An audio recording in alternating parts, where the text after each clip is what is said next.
Good morning friends. இந்த வீடியோவில் நம்ம பார்க்க போகிறது யாஸ்மின் குணரட்னே எழுதின ஒரு போம், பிக் மேட்ச் 1983 என்கின்ற ஒரு போம். இந்த போம் 59 லைன்ஸில் எழுதப்பட்டது. 59 வரிகளில் எழுதப்பட்டு எந்த விதமான ஒரு பொயட்டிக் சிஸ்டம் இருக்கும் இல்லையா, எதையுமே ஃபாலோ பண்ணலை. ஜஸ்ட் எ ஃப்ரீ வேர்ட்ஸ் மாதிரி ஒரு பொயட்டிக் பேட்டர்ன், எந்த பேட்டர்னும் ஃபாலோ பண்ணாமல் எழுதப்பட்ட 59 லைன்ஸில் எழுதப்பட்ட ஒரு போ. அதனால் 1983 ஸ்ரீலங்காவில் ஒரு எத்னிக் கான்ஃப்ளிக்ட், இரண்டு, அதாவது மொழி பேசுகின்ற அல்லது இரண்டு இனங்களை சார்ந்த ஒரு ரெண்டு குரூப்ஸ், ஒன்று தமிழ் பேசுகின்றவர்கள், இன்னொன்று சிங்களம் பேசுகின்ற சிங்களீஸ், தமிழ் பேசுகின்ற தமிழியன்ஸ். இந்த ரெண்டு பேருக்கும் இடையில ஒரு பெரிய கான்ஃப்ளிக்ட் வந்துச்சு 1983. அது கிட்டத்தட்ட ஒரு 26 இயர்ஸ் அது அப்படியே போய் 2009 அது ஒரு முடிவுக்கு வருது. இந்த 23 இயர்ஸ்ல நடந்துச்சு இல்லையா இந்த எத்னிக் கான்ஃப்ளிக்ட், இந்த 26 இயர்ஸ், 2009 தானே, 2009 இது 1983. அப்போ 26 இயர்ஸில் எவ்வளோ கஷ்டத்தை அந்த மக்கள் அனுபவித்திருப்பார்கள். அதாவது யார் சரி யார் தப்பு அது வேற, ஆனால் நீங்கள் என்ன பண்ணாலும், நீங்கள் ரைட்டுனாலும் சரி தப்புனாலும் சரி, அந்த மக்கள் எவ்வளோ சஃபர் பண்ணியிருப்பாங்க அப்படிங்கிறத மைண்டில் வச்சு இந்த போம் எழுதப்பட்டிருக்கு. அது பிக் மேட்ச். இந்த இடத்துல மேட்ச்ங்கிறது ஒரு டபுள் மீனிங். மேட்ச்ங்கிறது மேட்ச் ஸ்டிக், ஒரு நெருப்பை பற்ற வைக்கிறது. மேட்ச் ஸ்டிக், நெருப்பை பற்ற வைக்கிறது. ஒரு ஒரு சட்டம் இயற்றப்படுது, உடனே மக்களுக்கு இடையில ஒரு பற்றி கொள்ளுகிறது. அந்த ஒரு எங்களை நீங்கள் இழிவுபடுத்துறீங்க, எங்களுடைய மொழியை நீங்கள் கீழ்மைப்படுத்துகின்றீர்கள் என்ற எண்ணம் அவருடைய உள்ளத்திலே தீயாக பற்றி கொள்ளுகிறது. அப்போ மேட்ச். இன்னொன்று பிக் மேட்ச். இது ஒரு பிக் மேட்ச். ஏன்னா ஒரு சாதாரண 26 இயர்ஸ் அங்கே நடந்திருக்கு. ஒரு கட்டத்தில் தமிழ் தனி நாடு என்று அவர்கள் அறிவித்து கொண்டார். தனி நாடு என்று அறிவித்து கொண்டு சிலோனுக்குள்ளே 1983 இது தமிழியன் ஸ்டேட் அப்படின்னு அவங்க டிக்ளேர் பண்ணிட்டாங்க. டிக்ளேர் பண்ணி அங்கே ஸ்ரீலங்காவுக்குள்ளேயே இது தமிழ் பேசுகின்றவர்களுடைய நாடு, இது இலங்கை. அப்போ ரெண்டு பேரும் இடையில 26 இயர்ஸ் வார் நடக்குது. அப்போது இந்த இடத்துல இது ஒரு பிக் மேட்ச், ஒரு பெரிய மேட்ச். இந்த கிரிக்கெட் மேட்ச்சில் பார்த்தீங்கன்னா, இந்த வேர்ல்டு கப்புக்கு விளையாடும் போது எப்படி உலகமே பார்த்துக்கிட்டு இருக்கோம், அது மாதிரி உலகமே கவனித்து கொண்டிருந்த ஒரு பெரிய மேட்ச் இது. 1983 தொடங்கப்பட்டு 2009 வரையும் 26 ஆண்டுகள் நடந்த மேட்ச் இது. அதனால இதை பிக் மேட்ச் என்று ஒரு கிரிக்கெட் மேட்சோடையும் ஒப்பிட்டு, அதே சமயத்தில் இது ஒரு மிகப்பெரிய கொழுந்து விட்டு எரியக்கூடிய நெருப்பை பற்ற வைக்கின்ற விஷயம். மேட்ச் பாக்ஸ், மேட்ச் ஸ்டிக் அப்படிங்கிற சென்ஸ்லையும் இதை பிக் மேட்ச் 1983 என்ற தலைப்பு கொடுத்துருக்காங்க. Now we see the poem which runs 59 lines, glimpsing the headlines in the newspapers. Glimpses of world history அப்படின்னு ஜவஹர்லால் நேரு ஒரு மிகப்பெரிய ஒரு வால்யூம் ஆஃப் புக் எழுதியிருக்கார். கிளிம்சஸ் ஆஃப் வேர்ல்டு ஹிஸ்டரி, உலக வரலாற்றின் ஒரு பார்வை. அப்போ கிளிம்ஸ்னா என்ன அர்த்தம்? பார்க்கறது, சீயிங் அப்படின்னு அர்த்தம். Seeing the headlines in the news paper. News பேப்பரில் தலைப்பு செய்தியாக வருகிற, ஒன்றும் உள்ளே படிக்கணுங்கிற அவசியமே கிடையாது. அந்த தலைப்பு செய்தியை பார்த்த உடனே, இப்போ நீங்கள் சென்னையில் திடீரென்று ஒரு பெரிய கலவரம் நடக்குது. அப்போது அங்கே இரண்டு மொழி பேசுகின்ற மக்கள் ஒருவர் அடிச்சுக்கிட்டு வெட்டிக்கிட்டு குத்திக்கிட்டு சாகுறாங்க அப்படின்னா, இப்போ நாம் சென்னைக்கு போகணும்னு நினச்சா கூட நம்ம போக மாட்டோம், பயமாக இருக்கும். ஏற்கனவே போயிருக்கிறவன் வீட்டை விட்டு வெளியில் வர மாட்டான், இது ஏண்டா வம்பு அப்படின்னு. அவங்க ஒரு டூர் போயிருக்காங்க சென்னைக்குன்னு வச்சுக்கோங்களேன், அவங்க என்ன பண்ணுவாங்கன்னா அந்த ரூம்லேயே அடைஞ்சு கிடப்பான். அது மாதிரி சிலோனில் ஹெட்லைன்ஸில் அந்த நியூஸ் பேப்பருடைய ஹெட்லைன்ஸில் இப்படி வருது. அதை பார்க்கின்ற tourist, glimpsing the headlines in the newspaper, tourist scuttle. Scuttle அப்படின்னா அவசர அவசரமாக ஓடுறது. நியூஸ் பேப்பரில் செய்தியை பார்த்த உடனே அந்த இலங்கைங்கிறது ஒரு மிக அழகான ஒரு நாடு, எல்லா பக்கமும் கடலினால் சூழப்பட்ட ஒரு பகுதி சிலோன். இதை ரொம்ப அருமையாக எனது யான் கண்ட இலங்கை என்று மு வரதராசனார் ஒரு அழகான ஒரு புக்கை எழுதியிருக்கார். யான் கண்ட இலங்கை, இதுதான் புக்கு, த ஹோல் புக். அவர் சிலோன்ல அவர் பார்த்தது, அது எப்படிலாம் இருக்கு அந்த நாடு என்று அப்படி வர்ணித்து எழுதியிருப்பார். அப்படிப்பட்ட அந்த இலங்கைக்கு சுற்றுலா போவாங்க. ஸோ நேச்சர் லவர்ஸ், இயற்கையை விரும்பக்கூடியவர்கள் இலங்கைக்கு சுற்றுலா போவாங்க.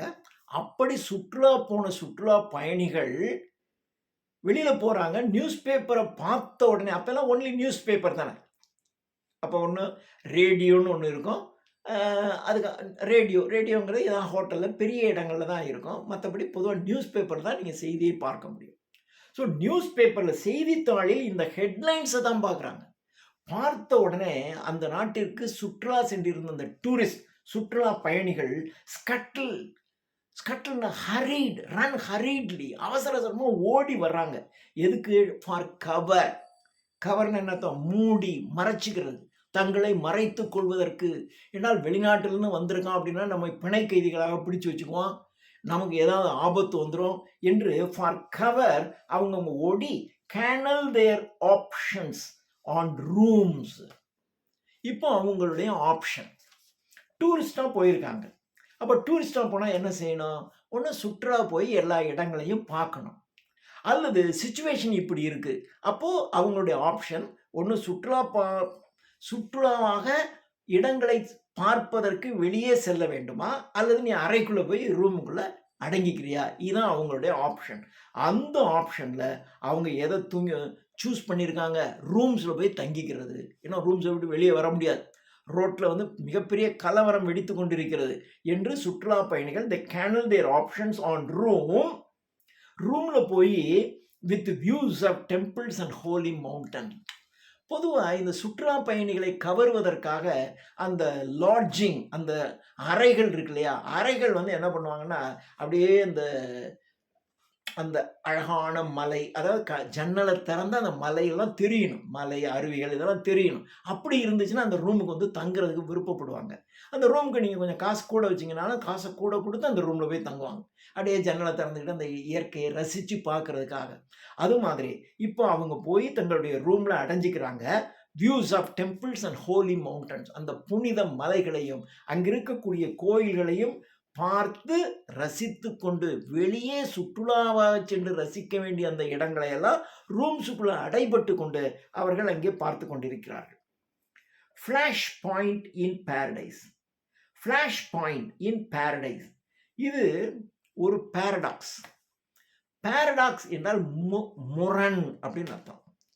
இது ஒரு பாரடைஸ். அப்படியே நீங்கள் வெளியில் அந்த பகுதியை பார்த்தீங்கன்னா ஒரு சொர்க்க பூமியாக இருக்கும். உண்மையிலேயே நான் சிலோன் போனதில்லை, ஆனால் யான் கண்ட இலங்கை என்று மு வரதராசனான் நூலை நான் படிச்சிருக்கேன்.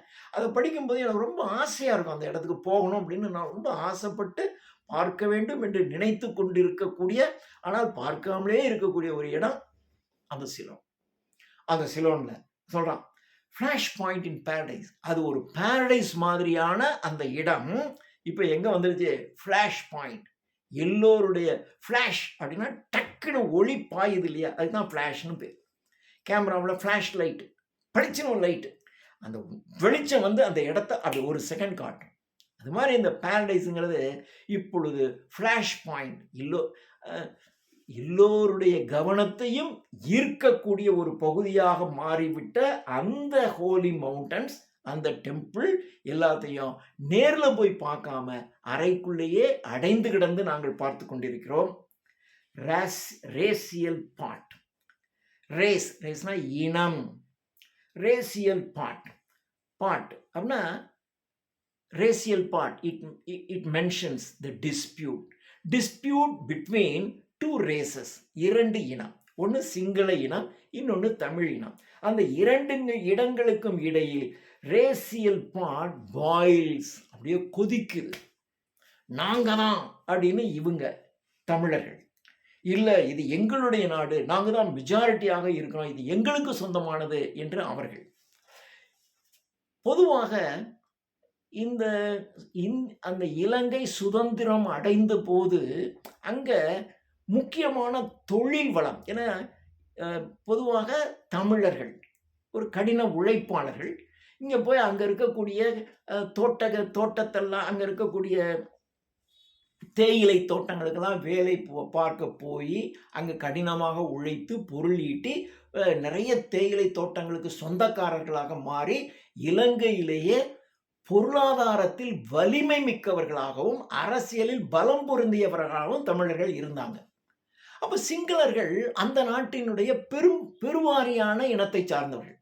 அவங்க தான் மெஜாரிட்டி பீப்புள், இவங்க மைனாரிட்டி பீப்புள். அப்போ மெஜாரிட்டி ஆஃப் பீப்புளுக்கு, ஏன்னா இந்த மைனாரிட்டி பீப்புள் கையில் இவ்வளவு பொருள் இருக்கு, இவ்வளவு அதிகாரம் மிக்கவங்களாக இருக்கின்றார்களே என்ற ஒரு போட்டி, ஒரு பொறாமை உணர்வு வந்துருச்சு.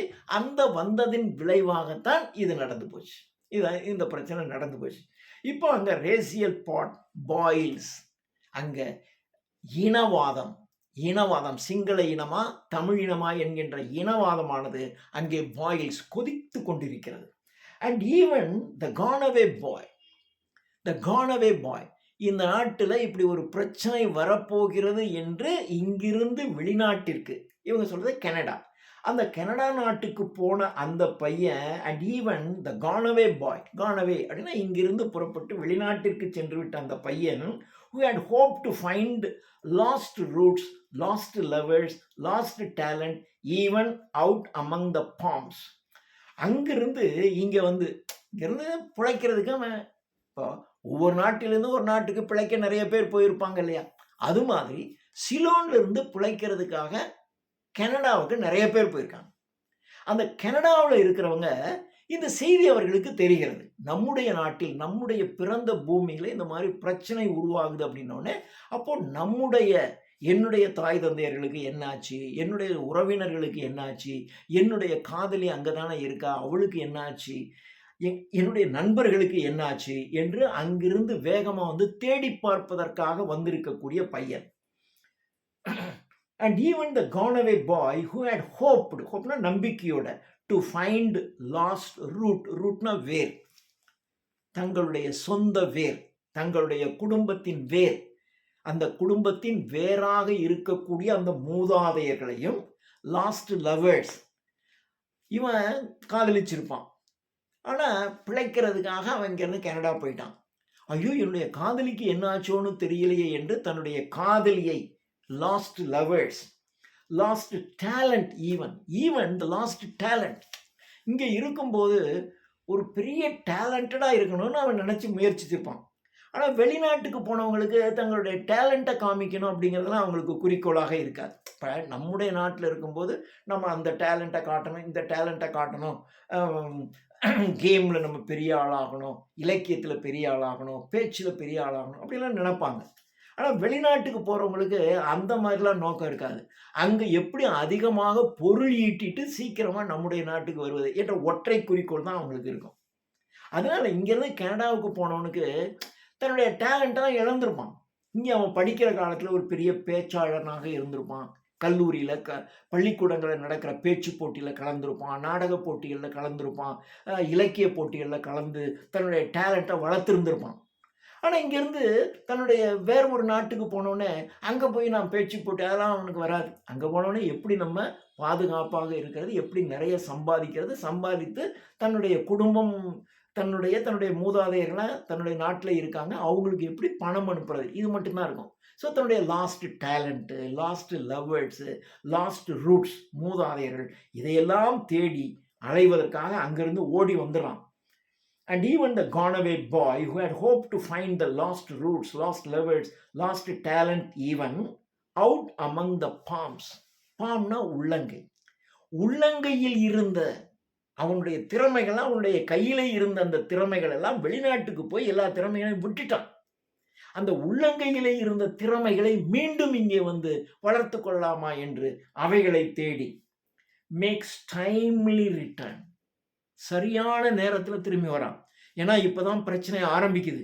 அப்போ பிரச்சனை ஆரம்பிச்சு அதிகமாக போயிடுச்சு அப்படின்னா தமிழர்கள் பக்கம் இருக்கக்கூடிய சிங்களர்களை இவங்க விரட்டிடுவாங்க, சிங்களர் பக்கம் இருக்கக்கூடிய தமிழர்களை அவங்க விரட்டி விட்டுருவாங்க. அப்போ இவனுடைய மூதாதையர்கள் தான் இருப்பிடத்தை விட்டு வேற ஒரு இருப்பிடத்திற்கு போற மாதிரியான அவசியம் கட்டாயம் அவங்களுக்கு வந்துடும். அதனால அவங்கள தேடி வர்றான். சரியான நேரத்தில் வந்திருக்கிறான். Makes timely return giving thanks that Toronto. Toronto என்பது கனடாவில் உள்ள ஒரு மிகப்பெரிய நகரம். கனடாவின் நகரமாகிய டொராண்டோவில் இருந்து இங்கே வந்துட்டான். அந்த நாட்டிற்கு அவன் தேங்க்ஸ் சொல்றான். இவ்வளவு நாள் என்னை பாதுகாப்பாக வைத்திருந்த அந்த டொராண்டோவுக்கு நன்றி சொல்கிறான். Is quite romantic enough for his purpose. For his purpose, இவனுடைய குறிக்கோள் என்ன? இந்த நாட்டில் இருந்து ஏதோ காரணங்களினால் இந்த நாட்டை விட்டு போய் அங்க அவனுக்கு ஒரு ரொமான்டிக்கான லைஃப். ரொமான்டிக் அப்படின்னா உடனே அஃப்கோர்ஸ் ரொமான்ஸ்னாவே it is related with love தான். ஆனால் இந்த இடத்துல ரொமான்டிக் என்கிறது ஒரு புதுமையான வாழ்க்கை. இப்போ இங்கே இருக்கும்போது விட வெளிநாட்டுக்கு போகிறவங்களுக்கு பார்த்தீங்கன்னா அந்த வாழ்க்கை ரொம்ப புதுமையான வாழ்க்கையாக இருக்கும். அந்த புதுமையான வாழ்க்கையை தந்த அந்த டொராண்டோவுக்கு நன்றி தெரிவித்து கொண்டு இங்கே வந்து விட்டான். Powerless this time to shelter or to share, we strive to be objective, try to raise the match that lit the sacrificial fire. Powerless this time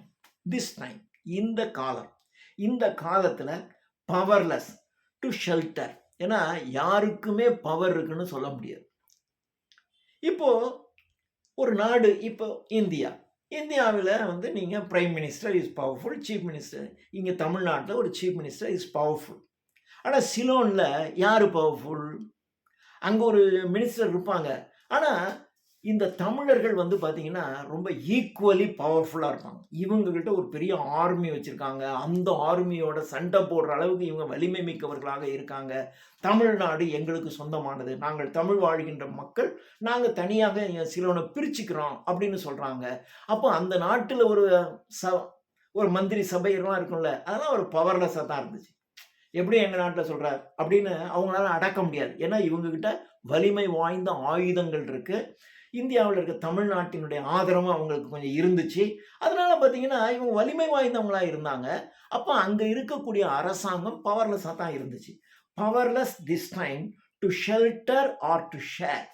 to shelter, அதனால நாம் என்ன இருக்கணும், எல்லாருமே சிலோனோக்காரவங்களும் அப்படி தான் இருப்பாங்க, பாதுகாப்பாக இருந்துக்கணும்.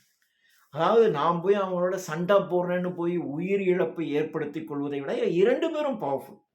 இவங்களும் தனியாக இராணுவம் வச்சு போராடுறாங்க. அதே மாதிரி அவங்கக்கிட்ட அரசாங்கம் அவங்க கையில் இருக்குது, அரசினுடைய ஆர்மி இருக்குது, அதிகாரம் எல்லாமே அவங்கக்கிட்ட இருக்குது.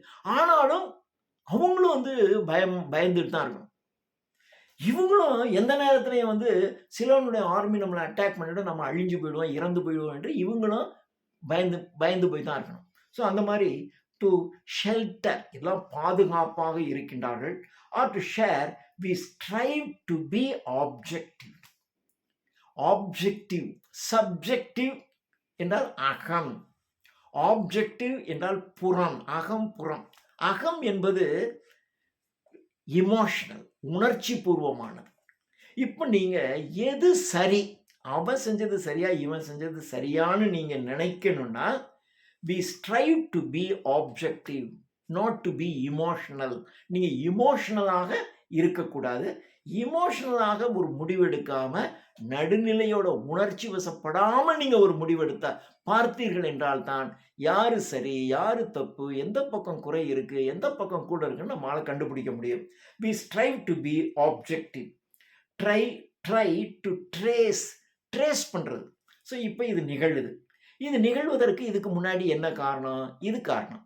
இப்படி நடக்கிறதுக்கு என்ன காரணம்? இது காரணம். இது நடக்கிறதுக்கு என்ன காரணம்? இப்படியே நீங்க பின்னோக்கி ட்ரேஸ் பண்ணிக்கிட்டே போனீங்கன்னா தான் அப்போ ஆரம்பத்தில் யாரு என்ன தப்பு பண்ணா அதனுடைய விளைவு இப்போ எப்படி வந்து நிற்கிது.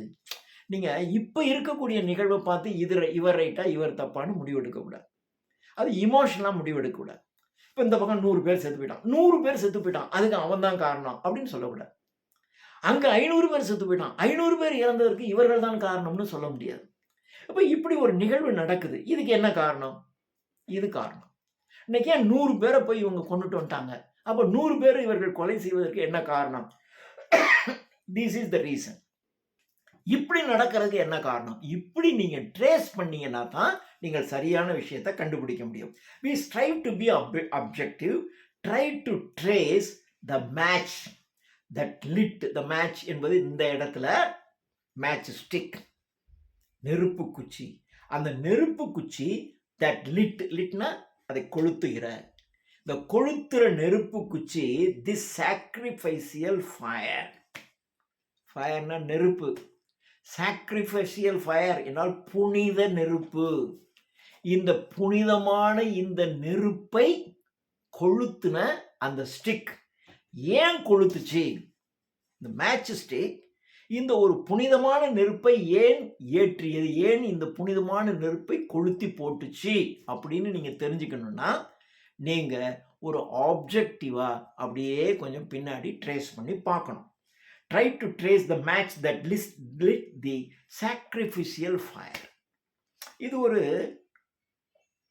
இதுவும் பார்த்தீங்கன்னா ஒரு முரண் தான். இப்போ பாருங்க, சாக்ரிஃபைஷியல் ஃபயர்னு சொல்கிறோம். ஃபயர்னா அவன் வீட்டை கொளுத்தி விட்டுக்கிட்டு இருக்கான், இவன் அவன் வீட்டெல்லாம் கொளுத்துறான், அவன் இவன் தெருவை கொளுத்துறான், ஊரையே கொளுத்திக்கிட்டு இருக்காங்க. இது என்ன சாக்ரிஃபைஷியல் ஃபயர்? அது என்ன புனித நெருப்பு? இப்படி தான் சொன்னான். இந்த சதி என்ற உடன்கட்டை ஏறுதல் இருக்கு இல்லையா, அந்த உடன்கட்டை ஏறுதல் என்பது இங்கிலாந்தில், இந்தியாவில் ஒரு பழக்கம் இருந்துச்சு. கணவன் இறந்து போய்விட்டால் அந்த கணவன் இறந்து போன அவனை கொளுத்துவாங்கல்ல, அந்த நெருப்பிலேயே அந்த பெண்ணும் உயிர் விட்டு விடுவாள். ஒரு காலத்தில் பெண்கள் இதை விரும்பியே செஞ்சாங்க. அது எப்படின்னா, இஸ்லாமியர்கள் முகலாயர்களுடைய படையெடுப்பில் இந்தியா முகலாயர்களுடைய ஆட்சிக்கு உட்பட்டுச்சு. அப்போ முகலாயர்களுடைய ஆட்சிக்கு உட்படும் பொழுது அவங்க என்ன பண்ணுவாங்கன்னா, இந்து மன்னனை கொன்னுடுவான். இந்து மன்னனை கொன்னுட்டான்னா அந்த அரண்மனை அவனுக்கு சொந்தம், அரண்மனை அந்த அரசியும் அவனுக்கு சொந்தம், அந்த அந்தப்புறத்தில் இருக்கக்கூடிய எல்லா பெண்களும் அவனுக்கு சொந்தம்னு ஆயிடும். அப்போ ஒரு இந்து மன்னனுக்கு மனைவியாக இருந்த அந்த பெண் இப்போ ஒரு முகலாய அரசன் அந்த நாட்டை, அந்த அரசை கைப்பற்றிட்டதுனால அவனுக்கு பொண்டாட்டியா போயிடணும், அவனுடைய ஆசையை தீர்க்கிற மாதிரி ஆயிடும். அப்போ அவன் என்ன பண்ணான், எனக்கு அதில் இன்ட்ரெஸ்ட் இல்லை, என் கணவன் இறந்து போயிட்டான், நான் அவனோடய நானும் செத்து போயிடுறேன் அப்படின்னு அவங்க விரும்பியே செத்து போயிடுவாங்க. அதுக்கு பேர் சதி, உடன்கட்டை ஏறுதல் என்று பேர். அவங்க மட்டும் இல்லை, அரசி மட்டும் இல்லை, அந்த நாட்டில் இருக்கக்கூடிய நிறைய பெண்கள் என்ன பண்ணுவாங்கன்னா, இந்த மாதிரி முகலாயர்களுடைய போர் வீரர்கள் எங்களை வந்து டிஸ்டர்ப் பண்ணுறாங்க, தொல்லை பண்ணுறாங்க, பாலியல் ரீதியாக துன்புறுத்தல் பண்ணுகிறார்கள், எனவே அவங்ககிட்ட அதிகாரம் இருக்குது, அவன்கிட்ட பலம் இருக்குது, அவனை எதிர்த்து பெண்களாகி எங்களால் போராட முடியலை, எனவே நாங்கள் வந்து எங்களுடைய கணவனின் சிதையோடு நாங்களும் இறந்து போயிடும் என்று நிறைய பெண்கள் இறந்து போனாங்க. அது விருப்பத்தோடு செய்தார்கள், அது சதி என்ற உடன்படிக்கை. ஆனால் காலப்போக்கில் என்ன ஆயிடுச்சுன்னா, ஆண்கள் இறந்து போயிட்டா பெண்களும் அதே சிதையில் இறந்து போக வேண்டும் என்கின்ற ஒரு ரூல் மாதிரி பின்னாடி வந்துருச்சு. அப்போ ஹஸ்பண்ட் இருந்து போயிட்டா பெண்ணையும் தூக்கி உள்ள போட்டுரும், போட்டு கொளுத்தி விட்டுரும், அப்படி வந்துச்சு. இப்போ ஒரு காலத்துல அது ஒரு சாக்ரிஃபைஸ், தியாகம் பண்ணாங்க. என் கணவன் இறந்து போயிட்டான், நானும் இறந்து போறேன்னு சாக்ரிஃபைஷியல் ஃபயர். அது இது என்ன இங்க சாக்ரிஃபைஷியல் ஃபயர்? அப்போ இது பார்த்தீங்கன்னா எப்படி அதை பேரடைஸ்னு சொன்னானோ, சிலோன் என்பது இப்போ கொழுந்து விட்டு எரியுது, பேரடைஸ்னு எப்படி சொன்னானோ அதே மாதிரி இப்போ இது சாக்ரிஃபைஷியல் ஃபயர் அப்படின்னு சொல்றாங்க. The steps by which we reached this ravaged place. Ravage என்றால் கடும் கோபம். கடும் கோபம் ஒருத்தனுக்கு வந்துச்சுன்னா எதை வேணாலும் பண்ணுவான். கையில் இருக்கிறத தூக்கி அடிச்சு கீழே உடைப்பான், எல்லாத்தையும் உடைச்சி எரிஞ்சிருவான். கடும் கோபம் தான்.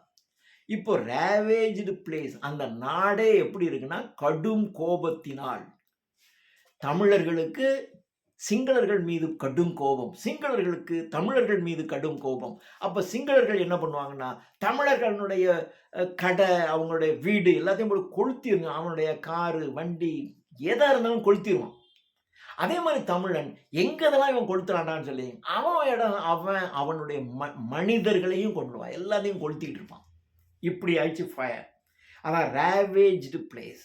இது மாதிரி ஒருவரை ஒருவர் அழித்து கொண்டிருக்கக்கூடிய இந்த இடத்திற்கு இந்த கொழுந்து விட்டு எரியிற அந்த மேட்சை ஏன் கொளுத்துனா அப்படின்னு நீங்க தெரிஞ்சுக்கணும்னா அப்படியே கொஞ்சம் ஸ்டெப் பை ஸ்டெப்பா நீங்க பின்னாடி போய் பார்க்கணும்.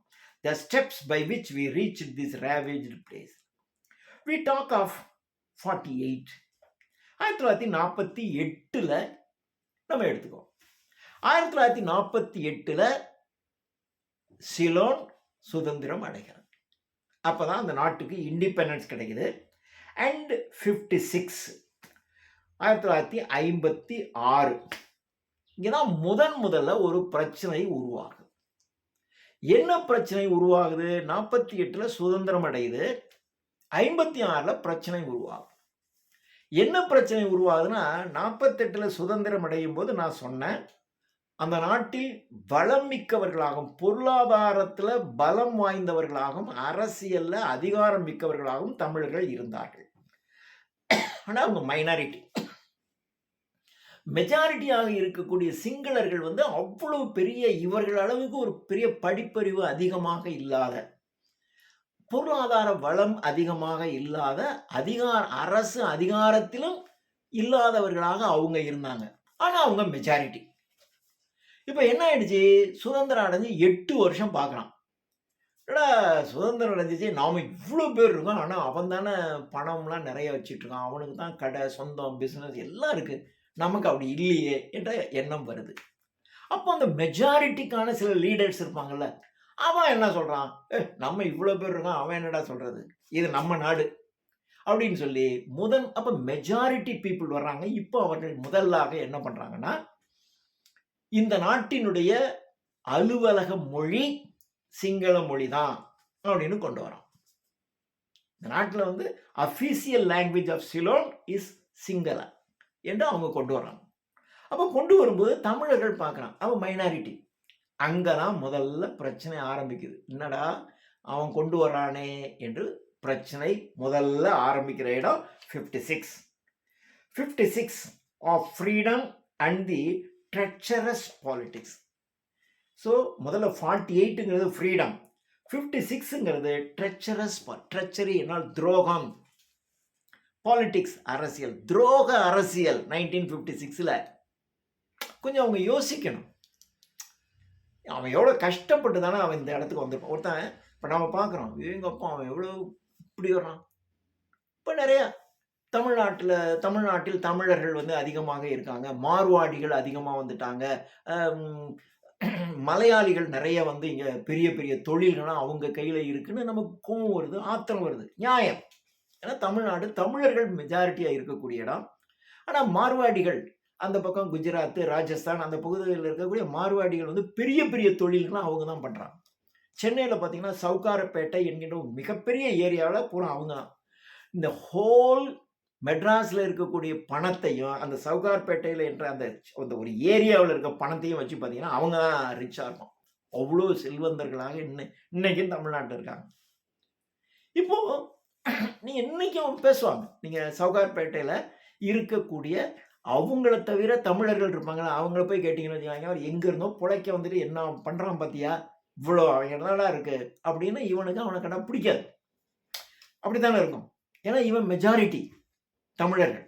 தமிழ்நாட்டில் தமிழர்கள் தானே மெஜாரிட்டியாக இருப்பாங்க. அப்போ அவங்களுக்கு அவன் மேலே கோவம் வரும். எல்லா ஊர்லேயும் சொல்லுவாங்க, மார்வாடிகள் வந்து பாடுறா எல்லா தொழிலையும் அவன் தாண்டா வச்சுருக்கான், ஹோல்சேல் பண்ணுறதெல்லாம் அவன் தான் பண்ணுவான். அவன் பண்ணுவான். நான் நிறைய பார்த்ததுனால நான் சொல்கிறேன், அவன் அளவுக்கு நம்ம ஆளுங்களுக்கு பெரிய புத்திசாலித்தனம் கிடையாதுன்னு நான் சொல்லுவேன். 100 ரூபாய்க்கு ஒரு பொருளை வாங்குவான், நம்மளால் என்ன பண்ணுவான்னா அதுக்கு 120 ரூபா கொடுத்தா தான் விற்பேன்னு அல்சாட்டியம் பண்ணிகிட்டே வச்சுருப்பான். அவன்கிட்ட 100 ரூபாய்க்கு வாங்கின பொருளை 102 ரூபாய்க்கு தரேன்னு சொல்லுங்க கொடுத்துருவான். 2 ரூபா லாபம் இருந்தால் போதும், அடுத்து நான் சரக்கு வர வச்சு விற்றுக்குவேங்கன்னுவான். நம்மளால் என்ன பண்ணால் 120 ரூபா சொல்லுவான். 5 ரூபா குறைக்கிறதுக்கு அவன்கிட்ட நீங்கள் படாத பாடுபடணும். ஆனால் அவன்கிட்ட போய் பார்த்தீங்கன்னா அவன் எடுத்தோடனே 120 அவனும் சொல்லுவான். 105 ரூபாய்க்கு கேட்டீங்கன்னு, இல்லை முதலாளி 106 ரூபா கொடுங்க தரேன் அப்படிமா. 120 சொன்னவன் நீங்கள் 105க்கு கேட்டிங்கன்னா டக்குன்னு ஒரு ரூபா கூட வச்சு கொடுங்க நான் தரேன், சரி 105 எடுத்துங்கன்னு கொடுத்துட்டு போயிடும். இன்னும் சொல்லப்போனால் நான் நிறைய மார்வாடி பேசியிருக்கேன், நீங்கள் யாருன்னே தெரியாது, ஒரு கடையில் போய் நீங்கள் பொருள் வாங்கினீங்கன்னா அவன் உங்களை வாங்க முதலாளின்னு தான் சொல்லுவான். அவன் தான் முதலாளி, ஆனால் வர்ற கஸ்டமர், வாங்க முதலாளி எப்படி இருக்கீங்க, நல்லா இருக்கீங்களா, அவன் பேச்சே பார்த்தீங்கன்னா உங்களை ரொம்ப ரெஸ்பெக்ட்ஃபுல்லாக வச்சு தான் பேசுவான். ஸோ அவன் ஒரு கஸ்டமர் கிட்ட அவனுடைய அணுகுமுறை, அவனுடைய ரேட் ஃபிக்ஸிங் இதெல்லாம் பார்த்தீங்கன்னா அவன் தான் வருவான். இப்போ நம்ம அவன் மேலே கோபமும் ஆத்திரம் படுறதை விட நாம we must know that technique. We must respect our customers. ஆனால் நீங்கள் நம்ம ஆளுங்க கடையில் போய் ஒரு பொருளை வாங்கி பாருங்க, மரியாதையை மதிப்பே கொடுக்க மாட்டான். என்ன வேணும் என்ன, அதெல்லாம் இல்லை, நாளைக்கு வா பார்க்கலாம், இப்படி தான் பேசுவோம். நீ பார்த்தீங்கன்னா நான் நிறைய பார்த்துருக்கேன், அதில் சொல்கிறேன். அது மாதிரி இது நம்ம தமிழ்நாட்டே இதே பிரச்சனை இருக்குல்ல, அங்கேயும் அதான் பிரச்சனை. இந்த ட்ரச்சரி, துரோகம் பண்ணுற அரசியல். இப்போ ஏன்டா நீ வந்து சிலோன் தான் ஆட்சி மொழி, நீயே அதை போய் கொண்டு வர? அவன் இருக்கான், நீங்கள் மெஜாரிட்டியாக இருக்கீங்க, அப்படியே ஒருத்தர் ஒருத்தர் பேசி 2 பேரும் அட்ஜஸ்ட் பண்ணிக்கிட்டு அந்த நாட்டில் மகிழ்ச்சியாக வாழ்ற ஒரு டெக்னிக்கை தான் நீ செஞ்சுருக்கணுமே ஒழிய, மெஜாரிட்டியான மக்களுக்கான ஒரு தலைவன் இருப்பான் இல்லையா, அவன் தான் வந்து ஒரு லீடராக இருக்கணும் அப்படிங்கிறதுக்காக மக்களை தூண்டி விடுவான். தூண்டி விட்டு இது எங்கள் மொழி தான், இது எங்கள் நாடு, சிங்களம் தான் இனிமேல் மொழி அப்படின்னு கொண்டு வந்துடும். இது ட்ரச்சரி பாலிடிக்ஸ் அப்படி வந்துருச்சு. ட்ரச்சரி பாலிடிக்ஸ், ட்ரச்சரி பாலிடிக்ஸ் ஆஃப் லாங்குவேஜ், மொழியில் அவர்கள் துரோக அரசியல் நடந்து விட்டது. See the first sparks of this hate. அப்போ இந்த வெறுப்பு 1948 சுதந்திரம், 56 மொழியை கொண்டு வந்துட்டான். மொழியை கொண்டு வந்தா அன்னைக்கே உடனே நெருப்பு பற்ற வைக்கப்படல. இப்போ தமிழர்களுடைய மனசுக்குள்ள ஒரு குமுறல், ஒரு வெறுப்பு இவன் உள்ளத்துக்குள்ள அப்படியே கொஞ்சம் கொஞ்சமாக வருது. இப்போ அவன் என்ன பண்ணான்னா, see the first spark of this hate, ஹேட்னா வெறுப்பு. இப்போ தமிழர்களுக்கு இப்போ நான் அவன் மொழி தான் தாய்மொழி, அப்போ நம்ம மொழி தமிழ் என்ன ஆகிறது? அப்போ என்ற முதல் அவர்கள் மீது கொண்ட வெறுப்பு, வெறுப்பினால் தோன்றிய அந்த நெருப்பு பொறி உடனே வரல. see the first sparks of this hate fanned, அப்படியே அந்த நெருப்பு பொறி விசிறப்படுகிறது. விசிறப்பட்டு into flame, அது பெரிய நெருப்பு சுவாலையாக 1958 வருது. 56 அவன் கொண்டு வந்தான், 58 அது ஒரு பெரிய நெருப்பாக அது வெளியே வருகிறது. yet find no comfort in our neat solution, no calm abstraction and no absolution. yet find no comfort. இப்போ நெருப்பு வந்துருச்சு. நெருப்பு வந்தாக்க என்ன ஆகிடும்? No comfort. இப்போ எல்லாரும் மக்களும் சந்தோஷமாக இருந்தாங்கன்னா ஒரு கம்ஃபர்டபுளாக இருக்கும். ஆனால் இப்போது நெருப்பை பற்ற வச்சாச்சு.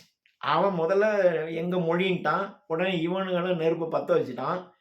இப்போது கம்ஃபர்ட், அந்த கம்ஃபர்டபுள் ஜோன் எல்லாருக்கும் போயிடுச்சு. No comfort.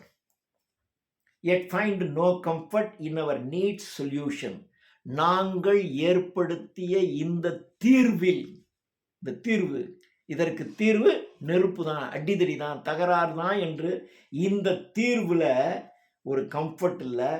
நோ காம், ஒரு அமைதியான அப்ஸ்ட்ராக்ஷன். அப்ஸ்ட்ராக்ஷன் அப்படின்னா இட் இஸ் அப்ஸ்ட்ராக்ட் என்றால் ரிலேட்டட் வித் ஐடியாஸ். இவங்களுடைய இந்த ஐடியா என்ன ஐடியா? அவன் சொன்ன ஐடியா இது எங்கள் மொழின்னா, எங்கள் மொழி அப்படின்னா நாங்கள் எல்லாத்தையும் அடிப்போம் உதப்போம். ஏன்னா இவங்ககிட்ட கொஞ்சம் பணம் பவர்னா இருக்கு இல்லையா, பணத்தை செலவழிச்சு ஆளுங்களை வச்சு ஆடுறான்.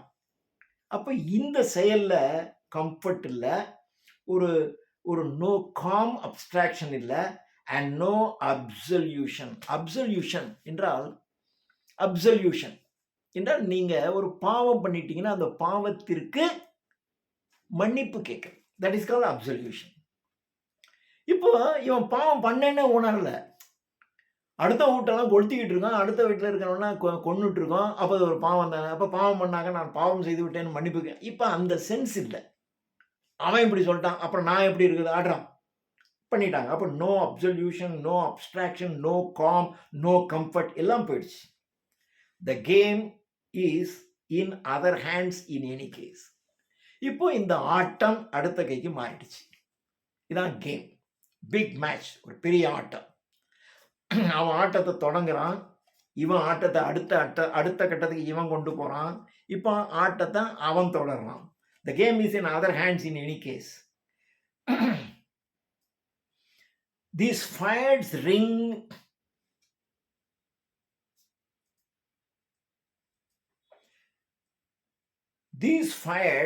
ring hatchery and hovel.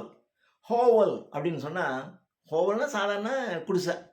எல்லா குடிசை வீடும் போட்டு இந்த நெருப்பானது மிகப்பெரிய இடங்கள்லையும் சரி, குடிசை வீடுகள் எல்லா இடங்களையும் நெருப்பு பற்றுது.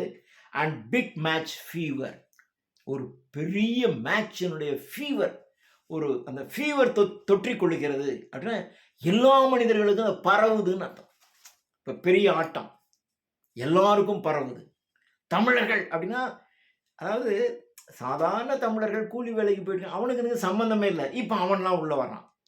அதே மாதிரி அந்த பக்கம் இருக்கக்கூடிய ஒரு பெரிய லீடர் சொல்கிறான். அந்த லீடர் சொன்ன உடனே அவனுடைய கட்சியை சார்ந்தவர்கள் அதில் ஈடுபடுறாங்க. இப்போ அதில் இருக்கக்கூடிய சாமானிய மக்கள் உள்ள வரான். நீங்கள் பெரிய அளவிலேயே பேசிக்கிட்டா இவன் பேசுவாங்க, மேடை போட்டு கத்துவான், மைக்கில் பிடிச்சி என்ன வேணாலும் பேசுவான், இவன் அவனை திட்டுவான், அவன் இவனை திட்டுவான். இதே லெவலில் இருந்துச்சுன்னா பிரச்சனையே இல்லை. சாதாரண மக்கள் உள்ளே வந்துட்டாங்கன்னா தான் பெரிய பிரச்சனையாக போயிடும். இப்போ சாதாரண மக்கள் உள்ளே வந்து பெரிய பிக் மேட்சினுடைய ஃபீவர் உள்ளே வந்துடுது. ஃப்ளாரிங் அப்படின்னா பேர்னிங். சாதாரண மக்கள் உள்ளே வந்தவுடனே அவன் பார்க்கறதெல்லாம் அடிக்கிறான், உடைக்கிறான். இந்த சாதாரண மக்கள் வந்துட்டாங்கன்னு வச்சுக்கலாம், ரோட்டில் போய்கிட்டு இருக்கும்போது எல்லா வண்டி கிண்டிலாம் அடித்து உடைப்பான். தனக்கு வேணாங்காதவனுடைய கடைனா அந்த கடையை அடித்து உடைச்சிட்டு போடுவான், நெருப்பு ஊற்றி கொளிச்சு விட்டு போடுவான். அது மாதிரி பேர்னிங், ஃப்ளாரிங், ஹை, பெருசாக இருக்குது. அண்ட் ஃபாஸ்ட், வேகமாக இந்த நெருப்பு எல்லா இடங்கள்லையும் பரவுது. Has both sides in its grip. இது ரெண்டு பக்கமும் கிரிப்பாக இருக்கு. இவனும் விட மாட்டேன்னு கிரிப்பாக இருக்கான், அவனும் விட மாட்டேன்னு உறுதியாக இருக்கு. சரி, இவ்வளோ நஷ்டம் வருது, ரெண்டு பக்கமும் நஷ்டம் வருது. அப்போ ஒரு கட்டத்தில், யோ நிறுத்தியா, என்ன வேணும் உனக்கு? சரி, ஓ மொழி இருக்கு, எங்கள் மொழியும் சேர்த்துக்க, ரெண்டு மொழியும் சேர்ந்து தான்யா நாட்டின் மொழி, அப்படி வச்சுப்போம். ஏதாவது ஒரு அண்டர்ஸ்டாண்டிங் வந்திருந்தாங்கன்னா ஒன்றுமே இல்லை, முடிஞ்சு போயிருக்கணும். ஆனால் ரெண்டு பேருமே பிடிவாதமாக இந்த கிரிப்பாக இருந்ததுனால இந்த மேட்ச் முடியவே இல்லை. கிரேட் அண்ட் ப்ராமிசஸ் டிஸியர், தலை சுத்துது. அடுத்து நாளைக்கு என்ன நடக்க போகுது? ஸ்கூல் உண்டா, காலேஜ் உண்டா, காலேஜுக்கு போன பையன் திரும்பி வருவானா வரமாட்டானா, என்ன நடக்கும், எதிர்காலம் எப்படி, எதுவுமே இல்லாமல் இப்போ தலை சுத்து. Desire scores than any at the Oval என்பது இங்கிலாந்தில் இருக்கக்கூடிய ஒரு மிகப்பெரிய ஸ்டேடியம், கிரிக்கெட் ஸ்டேடியம். ஓவலில் நடக்கிற ஒரு பிக் மேட்ச். அந்த பிக் மேட்சை பார்க்கறதுக்கு அப்படியே நான் தோக்குறேனா, நீ தோக்குறனா, ஐயோ இவன் தோத்தா இந்த ரசிகர்கள்லாம் அந்த ரசிகர்கள் ஓன்னு சத்தம் போடுவான், இவனை சத்தாப்பான். அதே மாதிரி இவன் ஜெயிக்கிறான்னா அவர்களெல்லாம் இன்சல்ட் பண்ணுவான், இவன் ஓன்னு கத்துவான். அது மாதிரி நடக்குது. ஓவல் என்ற இடத்துல ஒரு பிக் மேட்ச் நடந்தால் எப்படி எதிரணியினரை வந்து இவன் வந்து இன்சல்ட் பண்ணுவானா, அது மாதிரி இவன் அவனை பண்ணுறான், அவன் இவனை பண்ணுறான், அந்த மாதிரி போயிட்டுருக்கு oval. In a tall house dim with old books and pictures. in a tall house, ஒரு உயரமான வீடு. இது அந்த நாட்டில் ஒரு மிகப்பெரிய நூலகம் இருந்துச்சு. அதாவது தமிழில் நாம் இழந்து போன பொக்கிஷங்கள். தமிழ்நாட்டில் ஏது தமிழ்? இன்னைக்கும் இலங்கையர்கள் பேசுகின்ற அளவிற்கு தூய தமிழ் எவனுமே பேசவே முடியாது. நம்மெல்லாம் பேருக்கு நாமது தமிழர்களை கொண்டிங்கு வாழ்ந்திடுதல் நன்றோ, நாம பேர் தான் நம்ம தமிழன்னு வச்சுக்கிட்டு இருக்க முடிய, நம்மளால் ஒரு வாக்கியம் தொடர்ச்சியாக நம்மளால் தமிழ் பேசவே முடியாது. ஆங்கிலம் கலவாமல் பேசவே முடியாது. ஆனால் சிலோனில் இருக்கிறவன் பேசுவான். சிலோன்காரனுக்கு தான் தமிழ் சொந்தம், நமக்கெல்லாம் கிடையவே கிடையாது. அந்த தமிழர்கள் அங்கே ஒரு மிகப்பெரிய நூலகம் வச்சுருந்தாங்க. அவ்வளவு பொக்கிஷன், மூல நூல்கள்னு சொல்லுவாங்களே, அப்படிப்பட்ட நூல்கள் எல்லாம் கொண்டு உலகம் முழுவதும் திரட்டி கொண்டு வந்து ஒரு நூலகம் வச்சிருந்தாங்க, தமிழ் நூலகம். ஆனால் அந்த நூலகத்தை சிலோனிஸ் வந்து கொளுத்தி விட்டான். என்னடா இதான உங்களுக்கு ரொம்ப பெருமையாக கொண்டாடுறீங்க, கொளுத்துறான் அப்படின்னு கொளுத்தி விட்டான். ஒரு அமைதியான நூலகம் என்ன பண்ணுச்சு? அந்த லைப்ரரி அப்படின்னாவே உள்ளுக்குள்ளே ஒரு காமாக இருப்பாங்க, நல்லா ஹைட்டாக இருக்கும் அந்த நூலகம், நல்லா காற்றோட்ட வசதியோட. இப்போ இருக்க மாதிரி ஏசி கம்ஃபர்ட்லாம் இப்போ இல்லை. அப்போல்லாம் பார்த்தீங்கன்னா அந்த காற்றோட்ட வசதி இருக்கணும்னாக்கா ரூஃப் வந்து ஹையாக கட்டிக்குவாங்க. ரூஃப் ஹையாக இருந்துச்சு அப்படின்னாக்கா காற்று நல்லா உள்ளே வரும். அப்போ நிறைய மக்கள் உள்ளே வந்து படிப்பாங்க என்பதற்காக உயரமான கட்டடம். கட்டடத்துக்கு உள்ளுக்குள்ளே. அதாவது அந்த ஹாலுடைய ரூஃப் வந்து ஹைட்டாக இருக்கும். அப்படி இருந்துச்சுன்னா தான் காற்று நல்லா உள்ளே வரும். அதாவது ஒரு 20 அடி வச்சுருவோம். நீங்கள் அழகாக எடுத்து படிச்சுக்கிட்டோம்னா அவ்வளோ காற்றோட்டம் வெளிச்சமாக இருக்கணுங்கிறதுக்காக அப்படி செஞ்சுருப்பாங்க. அதுதான் அவன் சொல்லுவான். அது மாதிரி நான் doll house dim with old books. House doll, ஆனால் அங்கே இருக்கக்கூடிய புக்ஸு பூரா ஓல்டு புக்ஸ், மிக பழமையான நூல்கள். பழைய புத்தகம் கிடையாது, பழமையான மிக பழமையான நூல்களும் படங்களும் இருக்கக்கூடியது. காம் ஹேண்ட்ஸ், அங்கே இருக்கக்கூடியவர்களெல்லாம் உட்கார்ந்து அமைதியாக படித்து கொண்டிருந்தவர்கள். Quit the clamouring telephone. அங்கே உட்காந்து நீங்கள் படிச்சுட்டு இருப்பீங்க. அப்போ பார்த்தீங்கன்னா அப்போ திடீர்னு கிளாமரிங் டெலிஃபோன். கிளாமரிங் என்றால் ஒரு அன்ஈவன் சவுண்டு, ஒரு ஒழுங்கற்ற ஒலியை கொடுக்கின்ற டெலிஃபோன் தொலைபேசி செய்தி. ஏன்னா அங்கே அப்போ அதிகபட்சமாக ஒரு ஃபாஸ்ட், வேகமாக ஒரு மெசேஜ் கொடுக்கணும்னா டெலிஃபோன் மூலமாக தான் கொடுக்க முடியும். அப்போ ஒரு டெலிஃபோன் மூலமாக செய்தி வருது. இது மாதிரி அங்கே அதை பண்ணிட்டான், இங்கே இதை பண்ணிட்டான், சிங்கள இடத்த இப்படி பண்ணிட்டாங்க அப்படின்னு ஒரு டெலிஃபோனில் ஒரு மெசேஜ் வச்சுருந்தீங்க. இங்கே படிச்சுக்கிட்டு இருக்கிறவன் சிங்களக்காரனாக இருந்தாலும் இவன் இதை கொளுத்தி விட்ருவான். அப்படி கிளாமரிங் telephone. dim bold books and pictures, calm hands quit the clamoring telephone. அமைதியாக இருந்த கரங்கள் quitனா துரத்திருச்சு. the clamoring telephone. It is a strange life we are leading here just now. இப்பொழுது நாங்கள் இங்கே வாழ்ந்து கொண்டிருக்கக்கூடிய வாழ்க்கை என்பது ஒரு ஸ்ட்ரேஞ்ச், ஒரு விசித்திரமான ஒரு வாழ்க்கையை வாழ்ந்து கொண்டிருக்கு. அதாவது தமிழ்நாடு சுதந்திரம் அடைந்து விட்டது என்று நாங்கள் சொல்லிக் கொண்டாலும் சிங்களர்கள்ட்ட இருந்து எப்போ என்ன ஆபத்து வருமோ அப்படிங்கிற ஒரு பயத்திலேயே இருக்கணும். ஆர்மி எல்லாம் அவங்ககிட்ட இருக்கு, சிங்களர்களிடம் ஆர்மி இருக்கு, அரசு அவங்க கையில் இருக்கு. ஆனாலும் அவங்களுக்கும் இந்த தமிழர்கள் எப்போ நம்மளை தாக்கிடுவாங்களோ, ஏன்னா இவங்ககிட்ட கப்பற்படையிலிருந்து விமானப்படை வரைக்கும் தமிழர்கள் வச்சிருந்தாங்க. ஒரு நாட்டுக்கு ஈக்குவலாக இவனை வச்சுக்கிட்டு உட்காந்துருக்கான். அப்போ 2 பேருமே அந்த அச்சத்திலேயே இருப்பாங்க. In a strange life we are leading here just now, not a dull moment. ஆனால் யாருக்குமே டல் மூமெண்ட்டு கிடையாது. டல் மூமெண்ட்னா என்ன? அப்படியே ஜாலியாக போய் ஒரு டயர்டாக இருக்குது, அப்படியே போய் ஒரு ஈவினிங் ஒரு காஃபி சாப்பிட்டு, ஒரு ஹோட்டலில் ஏதாவது டிஃபனாக சாப்பிட்டு, ஒரு சினிமா பார்த்துட்டு அப்படி ஜாலியாக வந்து வீட்டில் உட்காந்து அப்படி நல்லா ரெஸ்ட் எடுத்து காலையில் 8 மணி 10 மணிக்கு தூங்கும். இதான் டல் மூமெண்ட்டு. ஆனால் அந்த நாட்டில் இருக்க யாராவது இப்படி ஒரு டல் மூமெண்ட்டில் இருந்திருக்க முடியுமா? விடிஞ்சா என்ன நடக்கும்னு எவனுக்குமே தெரியாது. எல்லாருமே இந்த பரபரன்னு தான் இருக்கணும். Not a dull moment.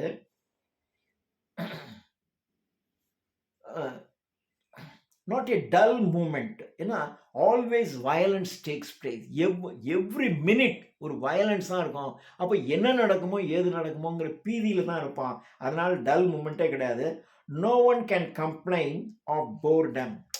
ரொம்ப போர் அடிக்குது, எனக்கு என்ன செய்யறதுனே தெரியலையேன்னு ஒருத்தன் கம்ப்ளைண்ட் பண்ணவே முடியாது. ஏன்னா என்ன செய்யறதுன்னு தெரியலையா, அடுத்த வினாடி எப்படி இருக்குன்னே தெரியாம ஒருத்தன் துடிச்சுக்கிட்டு இருப்பான். எல்லாம் அலர்ட்டா இருக்கணும். எந்த நேரம் வேணாலும் நமக்கு திடீரென்று எது வேணாலும் நடக்கும், நம்ம செத்து போயிடலாம். வெளியே போனவன் வீட்டுக்கு வருவானா வரமாட்டானான்னு தெரியாது. வெளியில போன அப்பா வருவாரா வரமாட்டான்னு எல்லாரும் கண் முழிச்சுக்கிட்டு இருக்கணும். நம்ம தூங்கிட்டுலாம் இருக்க முடியாது, என்ன வேணாலும் நடக்கலாம். அப்ப யாருக்குமே ஒரு டல் மூமெண்ட்டு கிடையாது. எல்லாம் அப்படியே கொதிச்சு போயிருக்கணும். No one can complain of boredom. எனக்கு ரொம்ப போர் அடிக்குதுன்னா யாரும் சொல்ல முடியாது. Boredom, that is for sure. நிச்சயமா அதுதான் உண்மை. Up all night keeping watch. இரவு முழுவதும் கண் விழித்து கொண்டே இருக்கணும். திடீர்னு என்ன வேணாலும் நடக்கும். அதனால என்ன பண்ணுவாங்கன்னா, யாராவது ஒன்று நீங்கள் 4 பேர் தூங்குங்க, நான் முடிச்சிருக்கேன், அப்படி தான் இருக்கணும். ஏதாவது ஒன்று டக்குன்னு எழுப்பி விட்டு வாங்க அண்டர் கிரவுண்டில் போயிடலாம். ஏதாவது பாதுகாப்பாக போகிறதுக்குன்னு ஒரு இடம் இருக்கும் இல்லையா, அங்கே போயிடுவாங்க. அங்கே என்ன வீட்டுக்குள்ளே தான் இருக்கணும். திடீர்னு ஒன்றுனா இல்லை பாதுகாப்பான இடத்துக்கு அங்கே போயிடணும். அங்கே போய் அப்படியே உட்காந்துட்டே இருக்கணும். யோசிச்சு பாருங்கள், ஒரு பாதுகாப்பான இடத்துக்குள்ளே ஆடாமல் அசையாமல் அங்கேயே உட்காந்துட்டே இருக்கணும். எந்த நேரம் வேணாலும் எது வேணாலும் நடக்கணும். அந்த மாதிரி இருக்கும். Of boredom, that's for sure. Up all night keeping watch, and then as curfew ends. Curfew என்னால் ஊரடங்கு. திடீர்னு ஒரு கவர்மெண்ட்டில் ஒரு அனௌன்ஸ்மெண்ட் வரும். அனௌன்ஸ்மெண்ட் வந்தால் எல்லாம் அண்டர் கிரவுண்டுக்குள்ளே போயிடுவாங்க. அந்த அண்டர் கிரவுண்டில் போய் ஓகே இப்போ ஒன்றும் ஆபத்து இல்லை, எல்லாரும் வெளியே வரலாம் அப்படின்னு சொன்னதுக்கு அப்புறம் தான் நீங்கள் வெளியில் வந்து உங்கள் வீட்டுக்குள்ளேயே போக முடியும். மறுபடியும் ஏதாவது ஒரு வார் பிளேன் ஒன்று வருது அப்படின்னாக்கா மறுபடியும் அந்த கர்ஃப்யூ ஊரடங்கு போட்டுருவாங்க. மீண்டும் நீங்கள் உள்ளுக்குள்ளே போயிடணும். ஏன்னா அந்த பிளேன் வந்து ஒரு பாம்பு போடுதுன்னு வச்சுங்க, பாம்பு போட்டால் உங்கள் வீடெல்லாம் அடித்து நொறுங்கி போயிடும். நொறுங்கி போனால் அதில் நீங்கள் செத்து போயிடுவீங்க. அதனால தான் அண்டர் கிரவுண்டுக்கு அண்டர் கிரவுண்ட் போட்டு அங்கே பாதுகாப்பாக இருக்க சொல்லுவாங்க. And then as curfew ends and your brave lad, brave உங்களுடைய துணிச்சல் மிக்க லேடுனா சிறுவர்கள், துணிச்சல் மிக்க சிறுவர். கர்ஃப்யூ முடிஞ்சிருச்சு, உங்களுக்கு ஆபத்து இல்லை அப்படின்னா உடனே நம்முடைய துணிச்சல் மிக்க சிறுவர்கள். ஏன் சிறுவர்கள்னு சொன்னா இளைஞர்கள், முதியவர்களும் சேர்த்த சின்ன புத்தி. டக்குன்னு என்ன பண்ணுவான்னா எடுத்துட்டு போய் ஒன்றும் ஆபத்து இல்லை, பளிச்சுன்னு ஒரு கல்லக்கெல்லாம் எடுத்துகிட்டு போய் அல்லது எதையாவது போட்டு இன்னொரு அவனை எதிரணியினுடைய வீட்டை அடிக்கிறது, உடைக்கிறது, அங்கே இருக்கிற ஆட்கள் யாராவது இருந்தால் அவங்கள கொண்டுடுவாங்க. இவங்களும் செய்வாங்க, அவங்களும் செய்வாங்க. அப்படி செஞ்சுட்டு இருந்தான்.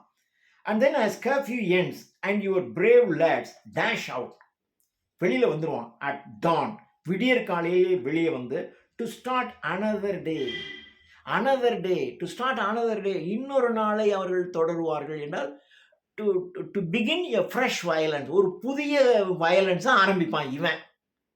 அவன் ஏதோ பண்ணுறான்னு டக்குன்னு இவன் உள்ளே போய் பதுங்கிக்குவான். ஆபத்து முடிஞ்சிருச்சுன்னு உடனே டக்குன்னு இவன் வெளியில் வருவான். வெளியில் வந்து அவன் வீட்டு கடையெல்லாம் அடிக்கிறது, உடைக்கிறது, அந்த மனிதர்களை கொள்றது இவன் ஆரம்பிச்சிருவான். இப்போ இவன் போறானோடனே அவன் எல்லாத்தையும் எச்சரிக்கை கொடுப்பான். அவங்கெல்லாம் அண்டர் கிரவுண்டுக்குள்ளே போயிடுவான். இப்படி தான் நடந்துக்கிட்டே இருக்கும். இதில் யார் அமைதியாக இருக்கிறது? No calm. யாரும் அமைதியாகவே கிடையாது. another day of fun and games and a general jollity of fun. கொளுத்துறோம், கொளுத்து, ஆடுறான், கொளுத்து, அடி, கொள்ளு, ஓ. ஏன்னா இவன் கூட்டமாக இருக்கான். அவன்கிட்ட 2 பேரும் எக்கித்தப்ப மாட்டிக்கிட்டான். யாரோ சிலோன்காரன்ட்டு தமிழன் மாட்டினாலும் சரி, தமிழன்கிட்ட சிலோன்காரன் மாட்டினாலும் சரி. இப்போ இவனுக்கு அவனை 2 பேரை பிடிச்சிட்டு வந்துட்டான்னு வச்சுங்க, இவனுக்கு ஒரே ஃபன், கேம், ஆட்டம், விளையாட்டு. ஒரு அடுத்தவனுடைய உயிரோட விளையாண்டுட்டு இருப்பான் இவன். கேம்ஸ் அண்ட் ஜெனரல் ஜாலிட்டி, அந்த கூட்டத்துக்கே ஒரு சந்தோஷம். ஒரு வீட்டு ஒரே ஒருத்தன் தான் அந்த வீட்டுக்குள்ள 2 பேர் இருக்காங்க, வீட்டை பூட்டிடுவான், கொளுத்துறான். வெளியில் இருக்க 100 பேர் இருப்பான், 50 பேர் இருப்பான், எல்லாம் நெருப்பு கையில் வச்சிருப்பான், ஆயுதங்கள் கையில் வச்சிருப்பான். இந்த 100 பேர் இருக்காங்கிறதுனால அந்த 100 பேருக்கும் ஒரே ஜாலி. அந்த உள்ள இருக்கிறவன் கதறுவான், இந்த நெருப்புல செத்து கதறுவான். ஆனால் இவன் ஜாலியாக இருப்பான், ஜாலிட்டி. I send Padmini and the girls to a neighbor house. நான் எங்கள் வீட்டில் இருக்கக்கூடிய பத்மினி அண்ட் த கேர்ள்ஸ், என்னுடைய பத்மினிங்கிறது ப்ராபப்ளி ஒய்ஃப் ஆர் மதர் யாரோ, and the girls to a neighbor's house. ஒரு ஆபத்து வந்தோடனே டக்குன்னு நான் என்ன பண்ணுவேன்னா பத்மினி என்ற ஒய்ஃப் அல்லது மதர் அவங்க என்னுடைய கேர்ள்ஸ்னால் டு நெய்பர்ஸ் ஹவுஸ்க்கு அனுப்பிச்சி விட்ருவேன். ஏன்னா நான் அந்த வீட்டை கொடுத்துனேன். அப்போ என் வீட்டுக்கு ஒருத்தன் வருவான்ல, அப்போ நான் என்ன பண்ணுவேன்னா என் வீட்டில் இருக்கிறவங்கன்னா அங்கே அனுப்பிடுவேன். I sent Padmini and the girls to neighbours house. Who? Me? யார்? நானா? ஓ, ஐ ஆம் டூயிங் ஃபைன். ஓ, யார்? நானா? நான் நல்லா இருக்கேன். I am doing fine. I always was a drinking man. நான் எப்பொழுதுமே I always was a drinking man. நான் எப்பொழுதுமே குடிச்சிட்டே இருப்பேன். குடிக்கிறது என்பது இந்த இடத்துல இதுவும் பார்த்தீங்கன்னா ஒரு போதை. தமிழனை பார்த்தா அடிக்கணும், கொல்லணும், தமிழனுடைய வீடு, தமிழனுடைய இடம், தமிழனுடைய கடை, அவர்களுடைய உடைமைகள் எல்லாத்தையும் அழிக்கணுங்கிற ஒரு போதை. அடிச்சாச்சு, கொண்டாச்சு அப்படின்னா அது சந்தோஷம். இப்படி அவர்கள். அதே மாதிரி தமிழர்களும் அப்படிதான். ஒரு சிங்களன் தனியாக மாட்டினா அல்லது சிங்களக்காரவங்க அவங்களுடைய வாகனம் ஒன்று வருதுன்னா அந்த வாகனத்தை மறித்து அடித்து உடச்சி கொளுத்தி அதில் இருக்கக்கூடிய மனிதர்களையும் கொள்வது, இது இவனுக்கு ஒரு போதை. அப்போ 2 பேரும் இந்த போதையில் தான் இருக்காங்க. Who me? I am doing fine. நான் நல்லா இருக்கேன். I always was a drinking man. நான் எப்பொழுதும் போதையில் தான் இருப்பேன். You know, and nowadays I am stepping up. ஆனால் இப்போல்லாம் இன்னும் கொஞ்சம் அதிகமாக இருக்கேன்றோம். முன்னாடி ஒரு குவார்ட்டர் போட்டால் எனக்கு போதும். ஆனால் இப்போ போதை அதிகரிக்குது. இன்னும் முந்தியெல்லாம் பார்த்தீங்கன்னா, ஒரே ஒரு வாகனம் கிடைச்சா அடிச்சு உடைச்சாவே எனக்கு ஜாலியா இருக்கும். ஆனா இப்ப பத்தலடா! இன்னும் வேற எங்கடா கிடைக்குது? அவனுடைய வாகனம் அப்படின்னு எதிர் அணியை சார்ந்த, எதிர் குழுவை சார்ந்தவர்களை அழிக்கிறது, ஒழிக்கிறதுங்கிறதுல நான் ஸ்டெப் அப் இன்னும் மேல போயிட்டேன். அப்படின்னா, அதாவது முன்னாடிலாம் கொஞ்சம் தான் குடிச்சேன். இப்ப நான் நெறைய குடிக்கிறேன். அப்படி அர்த்தம். ஆனா அதே சமயம் முன்னாடிலாம் கொஞ்சம் தான் கொடுமை பண்ணேன். இப்ப நான் நெறைய கொடுமை பண்ணா தான் எனக்கு ஹாப்பினஸ் கிடைக்குது. அந்த போதை கிடைக்குது. ஐ அம் ஸ்டெப்பிங் அப் மை இன்டேக். நான் இன்னும் கொஞ்சம் உள்ள எடுத்துக்கிற அந்த போதைய குவைட் எ லாட் நெறைய இப்ப நான் எடுத்துக்கிறேன். இன்னும் நெறைய நான் இந்த ஊர்வம்பெல்லாம் நான் பண்ணிக்கிட்டே இருக்கேன். தி general idea being that when those torches அப்படின்னா அந்த நெருப்பு பந்தம். த ஜெனரல் ஐடியா இதில் பொதுவான கருத்து என்னன்னா being that when those torches என்றால் அந்த அந்த கூட்டம் இருக்கு இல்லையா, அந்த கூட்டத்தின் கையிலே இருக்கக்கூடிய அந்த தீவெட்டி, அந்த நெருப்பு பந்தம் இதான் அது come within 50 feet of this house, don't you see, it won't be my books that go first but me. Come within 50 feet, ஒரு 50 அடிக்குள்ள அந்த டார்ச் உள்ள கூட்டம் ஒரு 50 அடிக்குள்ள வந்துருச்சுன்னு வச்சுங்க, நாம மாட்டணும். 50 அடியில் அவன் இருக்கான், பெரிய கூட்டமாக வச்சிருக்கான், கையில் நெருப்பு பந்தோட்டத்தோட வச்சிருக்கான். அப்படின்னா என்ன பண்ணுவான்? என்ன அடிச்சு கொண்டுடுவான், என் வீட்டை கொளுத்திடுவான். Come within 50 feet of this house, இந்த வீட்டில் இருந்து ஒரு 50 டிஸ்டன்ஸ்ல இருந்தா, don't you see it won't be my books. இனிமே இது என்னுடைய புத்தகம் இல்லை. இந்த இடத்துல புக்ஸுங்கிறது அந்த வீட்டில் இருக்கக்கூடிய உடைமைகள், அந்த வீட்டில் இருக்கக்கூடிய பொருட்கள், இது எல்லாமே என்னுடையது கிடையாது. That go first but me. அப்போ நான் தட் கோ அப் ஃபர்ஸ்ட் அதுதான் முதல்ல போகும். பட் மீ, ஆனால் நான் ஓடிடுவேன், இவன் ஓடிடுவான். ஆனால் அவனுக்கு தெரியும் இது இந்த இன்னொரு குழுவை சார்ந்த வீடுன்னு தெரியும். வந்து இந்த வீட்டுக்குள்ளே இருக்கிற எல்லாத்தையும் அடித்து கொளுத்தி விட்டு போயிடும். எப்பாஸ் என்ன இது ஒரு ட்ரமாட்டிக்கா, இவன் வீடு பொருள் எல்லாத்தையும் தினம் எவன் வீட்டையாவது கொளுத்திக்கிட்டே இருப்பான். எவன் வீடு கடை, ஒரு கடை வச்சிருக்கோம், வியாபாரம் நடந்தா கொஞ்சம் லாபம் கிடைக்கும், அந்த லாபத்தை வச்சு நம்ம வாழ முடியும். இன்னைக்கு கடை திறந்தா உயிரோடையே நம்ம வீட்டுக்கு போவோமா இல்லையானே ஒருத்தன் கடை திறந்து வச்சுட்டு இருந்தா என்ன அர்த்தம்? அப்படிதான் ரொம்ப வருஷமா அந்த மக்கள் பூரா இருந்திருக்காங்க இல்லையா? எவ்வளோ வாழ்ந்திருப்பான். அப்படிதான் இருந்துச்சு. It don't be my books. 50 அடி அவன் வந்துட்டான், டார்ச்சோட வந்துட்டாங்க அப்படின்னா இது இந்த சொத்து என்னுடையது இல்லை, அடிச்சு ஒடிச்சிடுவான், கொண்டுடுவான், மாட்டினா நம்மளும் மாட்டிடுவான். எ பாஸ், ஒரு நிறுத்தம், பாஸ் அப்படின்னா stop. Then study and every bit as dear as though we are neighbours still as we had been in 58. 1958 நாங்கள்லாம் நெய்பர்ஸை தான் இருந்தோம். பக்கத்து வீட்டில் ஒரு சிலோன்காரன் இருப்பான், அந்த வீட்டில் பக்கம் 2 சிலோன்காரன் இருப்பான், பின்னாடி வீட்டில் தமிழன் இருப்பான், அங்கே தமிழ், எல்லாம் அப்படி தான் இருந்தோம். 1958 வரைக்கும் நாங்கள்லாம் நெய்பர்ஸை தான் இருந்தோம். 58 வரைக்கும். Thanks by the way for ringing. There is nothing you can do to help us. ஆனால் இப்போ யாரும் யாருக்கும் உதவி செய்யவே முடியாது. நத்திங்க, எதுவும் எங்களுக்கு உதவாது. ஏன்னா நாங்களும் அப்படி தான் இருக்கோம், அவங்களும் அப்படி தான் இருக்காங்க. There is nothing you can do to help us, but it is good to know some lines have not yet been cut. ஆனாலும் எங்களுக்கு நம்பிக்கை இருக்கு. some lines, அதாவது சில லைன் இன்னும் கட் ஆகலை. இங்கேயும் நல்லவங்க இன்னும் இருக்கத்தான் செய்கிறாங்க, அதே மாதிரி அங்கேயும் நல்லவங்க இருக்கத்தான் செய்யும். ஏன் இப்படிலாம் நடக்குது? இப்படிலாம் இல்லாமல் எல்லாரும் ஒன்றா தான் இருக்கலாமே என்கின்ற அளவிற்கு some lines have not yet been cut still now. இன்னும் அப்படி இருக்கத்தான் செய்கிறது இரண்டு பக்கங்களிலும். Out of the Palmyra fences of Jaffna, Yazhpanam அப்படிங்கிறது இவங்களுடைய நம்ம தமிழர்களுடைய பகுதியினுடைய ஒரு தலைநகரம். அப்போ யாழ்ப்பாணம். அங்கே யாழ்ப்பாணத்தில் பல்மைரா ட்ரீ, பனை மரம், தென்னை மரம், இவைகளினுடைய இந்த மரங்கள் தான் அதிகமாக இருக்கும். Out of the palmyra fences of Jaffna, Yazhpanam என்பது பல்மைரா மரங்களினால் சூழப்பட்டிருக்கக்கூடிய யாழ்ப்பாணம். பிரிசில் 100 guns. பிரிசில் அப்படின்னா ஜாஃப்னாவில் பிரிசில்னா ரிச் ஆங்கிரிலி, கோபமாக போகிறது. அந்த யாழ்ப்பாணத்தை நோக்கி கோபமாக 100 கன்ஸ், 100 பேர் துப்பாக்கியோட யாழ்ப்பாணத்துக்கு போறாங்கன்னு வச்சுங்க. அப்படின்னா guns shop friends in the பேட்டா. பேட்டா என்பது சிலோன் மக்கள் அதிகமாக இருக்கு கொழும்பு பகுதி. அவங்க பகுதியில் பார்த்தீங்கன்னா shop friends in the batta landmarks of our childhood. அங்கே பிரச்சனை நடக்கும்.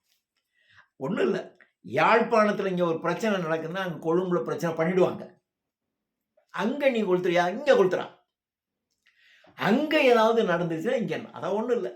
சிங்களர்கள் அதிகமாக இருக்கக்கூடிய பகுதியாகிய கொழும்புல பிரச்சனை வந்துச்சுன்னா யாழ்ப்பாணத்தில் அதனுடைய எதிரொலி நடக்கும். தமிழர்கள் அதிகமாக இருக்கக்கூடிய யாழ்ப்பாண பகுதியில் பிரச்சனை நடந்துச்சுன்னா சிங்களர்கள் அதிகமாக இருக்கக்கூடிய கொழும்புல பிரச்சனை இவன் பண்ணிடுவான். அவன் இங்கே ஒன்று நடந்தா அங்கே ஏன்டா திடீர்னு இங்கே வந்து நம்ம மேலே இப்படிலாம் பாயிறான் அப்படின்னா, உங்கள் ஆளுங்க அங்கே பண்ணுறான் அதனால நான் இங்கே பண்ணுறேன்னு பண்ணும். இதுதான் நடக்கும். Shop friends in the batta landmarks of our childhood. அந்த பேட்டா, அந்த கொழும்பு என்பது இப்போ சொல்லலாம். யாழ்ப்பாணம் நாங்கள் தமிழர்கள் இருக்க பகுதி. அங்கே அந்த பகுதியில் சிங்களர்கள் பிரச்சனை பண்ணிடுவாங்க. உடனே நாங்கள் என்ன பண்ணுவோன்னா இந்த கொழும்பு பகுதியில் போய் நாங்கள் பிரச்சனை பண்ணுவோம் சொல்கிறான். இந்த பகுதியெல்லாம் சின்ன வயசில் நான் குழந்தையா இருக்கும்போது இங்கே தாண்டா விளையாண்டுட்டு இருக்கேன். ஆனால் அந்த இடத்த நான் வந்து அடிக்கிறேன், ஒடிக்கிறேன், கொளுத்துறேன். எப்படி இருக்கும்? இதே தெருவில் நான் விளையாண்டுருக்கேன், எல்லாம் பண்ணிக்கிட்டு இருக்கேன். இந்த தெருவில் இருக்கக்கூடிய மக்களோடலாம் நான் நட்பு கொண்டு இருக்கிறேன். நான் குழந்தையாக இருக்கும்போது இந்த வீடுங்கள்லாம் என்னை அவங்க தூக்கி கொஞ்சிருக்காங்க. ஆனால் இப்போ அவன் வீட்டை நான் அடிக்கிறேன், உடைக்கிறேன். ஏன்? இவன் அங்கே அடிக்கிறான், இப்போ நாங்கள் இங்கே அடிக்கிறோம். As though we are neighbors still as we had been in 58. 1958 நாங்கள் அப்படி இருந்தோம். ஆனால் இப்போ மாறி போச்சு. Thanks by the way of for ringing. நன்றி. இப்படி மாறிப்போன இந்த சூழலுக்காக நான் நன்றி தெரிவிக்கிறேன். விளையாட்டு சொல்லணும். There is nothing you can do to help us, but it is good to know some lines have not yet been cut. இது வரைக்கும் பார்த்துட்டோம். அதான் பார்த்துட்டோமே. Shop friends in the batta landmarks of our childhood. Girl like old photographs in the flames. Girl அதாவது ஒரு புகைப்படத்தை, ஒரு photo இருக்குது. அந்த ஃபோட்டோவை நீங்கள் கொளுத்துனீங்கன்னு வச்சுங்களேன், கொளுத்தும்போது அப்படியே சுருளும். அது மாதிரி நான் அந்த வீட்டுக்கு கொளுத்துறேன், அதில் இருக்கக்கூடிய எல்லாம் சுருளுகிறான்றான். எப்படி ஒரு ஃபோட்டோவை கொளுத்துனா அது எப்படியோ சுருளுமோ அதே மாதிரி இங்கே இருக்கக்கூடிய பொருட்களையும் உயிர்களையும் நாங்கள் கொளுத்துகிறோம். அவைகள் லைக் அதை போல் சுருளுகின்றன. Curl like old photographs in the flames. நெருப்பு சுவாலையில் ஃபோட்டோகிராஃப் எப்படி சுருங்குகிறதோ அதே மாதிரி blood on their khaki uniforms. இந்த காக்கி போட்ட அந்த போலீஸ்காரன் இருக்கான் பாருங்க. ஏன்னா போலீஸ்காரன்லாம் சிங்கள அவங்க, ஏன்னா ஆட்சி அவங்க கையில் இருக்குல்ல. அந்த காக்கி யூனிஃபார்ம் போட்டவன்னா பிளட் அவனுடைய ஆடையிலே ரத்தம் படிந்திருக்கிறது. என்னன்னா அவங்க காக்கி யூனிஃபார்மில் இருக்கிறவங்க தமிழர்களை ஏதாவது சிங்களக்காரவங்க பண்ணினாங்கன்னா அவன் அந்த பக்கம் திரும்பிக்கும். தமிழர்கள் ஏதோ ஒன்று இவனுக்கு பிடிக்காத குரூப், அந்த காக்கிக்காரனுக்கு பிடிக்காத ஒரு குரூப் மேலே ஒரு அட்டாக் நடந்துச்சு அப்படின்னா அந்த காக்கி யூனிஃபார்ம் வேலையே செய்யாது, அவன் அந்த பக்கம் திரும்பிக்கும். காக்கி யூனிஃபார்முடைய ஆடையிலே இரத்த கரை படிந்திருக்கிறது. blood on their khaki uniforms. 3 boys lie dying. ஒரு இடத்துல 3 பசங்க செத்துட்டு இருக்கான்.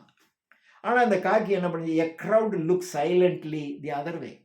3 பையனுங்க சின்ன பசங்க செத்துக்கிட்டு இருக்கான். ஆனால் அந்த கூட்டம் அந்த பக்கம் திரும்பிக்குது. யாரோ ஒரு சின்ன பையன், இவனுக்கும் இதுக்கு என்ன சம்பந்தம்? இந்த சின்ன பையன் சாகுறான்டான்னா ஒருத்தனுக்கு துடிக்கணும்ல.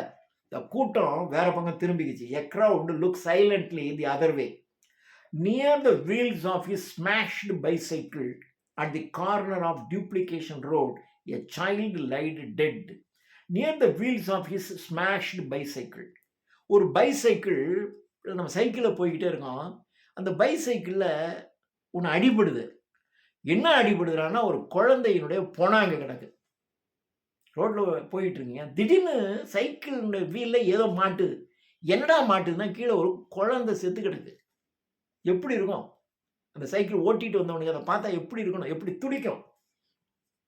எங்க நடக்குதுன்னா, near the wheels of his smashed bicycle. அந்த பைசைக்கிளே அவன் அடிச்சு நொறுக்கிட்டான்.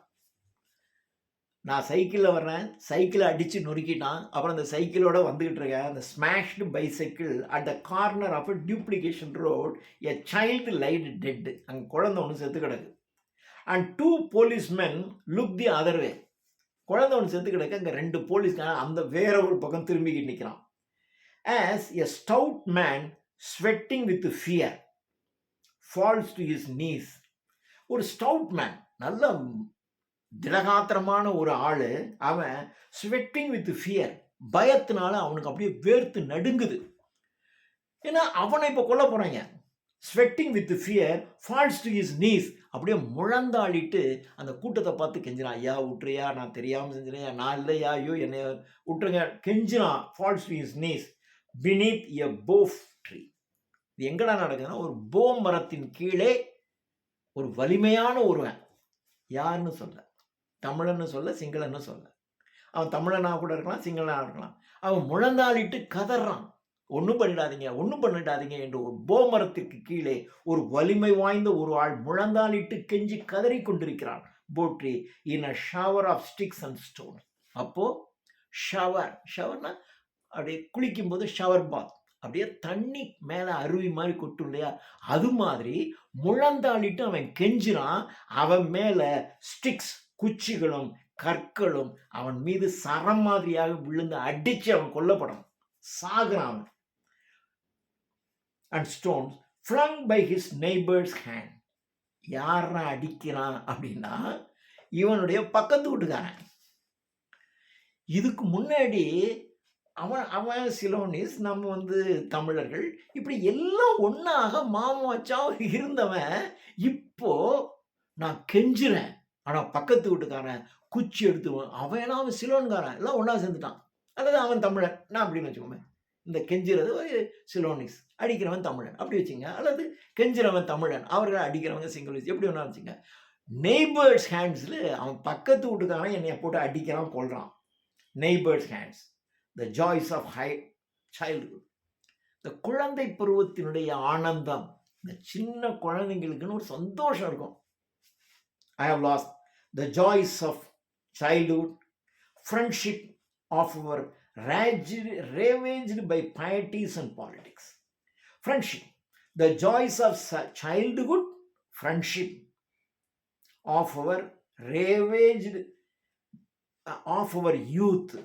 அதாவது சின்ன குழந்தையினுடைய மகிழ்ச்சி, இளைஞர்களுடைய நட்பு, இது எல்லாமே ரேவேஜ், கடும் கோபத்தினால் அழித்தொழிக்கப்படுகிறது. யாரால்? By pieties and politics. பைட்டிஸ்னா பக்தி, பாலிடிக்ஸ் என்றால் அரசியல். பக்தியினாலும் அரசியலினாலும். என்ன பக்தின்னு சொல்றான்? ஹிந்துஸுங்கிறவன் ஒன்று, இவன் ஹிந்துஸ், இவன் தமிழர்கள் என்பவர்கள் இந்துக்களாக இருப்பார்கள், அல்லது இஸ்லாமியர்களாக இருப்பார்கள், கிறிஸ்தவர்களாக இருப்பார்கள். ஆனால் சிங்களக்காரவங்க பூரா பார்த்தீங்கன்னா போட்ரின்னு அதுதான் சொல்கிறான். போட்ரி என்பது புனிதமான மரம். அது புத்த பெருமானுக்கு, புத்த பெருமானுக்கு பெருமை தரத்தக்க மரமாகிய போ மரத்தின் கீழே இவன் முழந்தாளிட்டு கெஞ்சினான், அவன் அடித்து உடைக்கிறான். சின்ன குழந்தையினுடைய மகிழ்ச்சி, இளைஞர்களுடைய நட்பு எல்லாமே அழிச்சு ஒழிக்கப்படுது இந்த மதத்தினாலும் அரசியலினாலும். ஸோ மதம், இந்துக்கள் ஓடு இங்கே இருக்க என்று அவர்கள் பெருவாரியாக மக்களாக இருக்கக்கூடிய புத்த மதத்தை சார்ந்தவர்கள் இப்படி அன்புதான் இன்ப ஊற்று, அன்புதான் உலகமாக சக்தி என்று இந்த உலகத்திற்கு போதித்த புத்தரின் பெருமானின் அவருடைய பெயரினால் ஏற்படுத்தப்பட்ட மதத்தை சார்ந்தவர்கள் இப்படி நடந்துக்கிறாங்க, அல்லது இந்து மதத்தை சார்ந்தவர்கள் அப்படி நடந்துக்கிறாங்க. அரசியல், இந்த ரெண்டும் சேர்ந்துதான் இந்த நாட்டை இப்படி சூறையாடிடுச்சு. ravaged by pieties and politics. Screaming across our screens, her agony at last exposed. Screaming, அலற சத்தம். ஒரு காலத்தில் அந்த நாட்டுக்கு உள்ளேயே நடந்துக்கிட்டே இருந்துச்சு. ஸ்க்ரீமிங் அக்ராஸ் அவர் ஸ்க்ரீன்ஸ். ஸ்க்ரீனா திரை, திரைகளுக்கு இடையே நடந்து கொண்டிருந்த இந்த கதறல்களும் வேதனையும் அட்லாஸ்ட் கடைசியாக வெளி உலகத்திற்கு தெரிய வர ஆரம்பித்தது. இப்ப என்ன நடக்குது? ஸ்ரீலங்கா பர்ன்ஸ், இலங்கை கொளுத்தப்பட்டு கொண்டிருக்கிறது. அலை உயிரோடு இலங்கை கொளுத்தப்பட்டு கொண்டிருக்கிறது என்று சொல்லி முடிக்கிறார். தேங்க்யூ.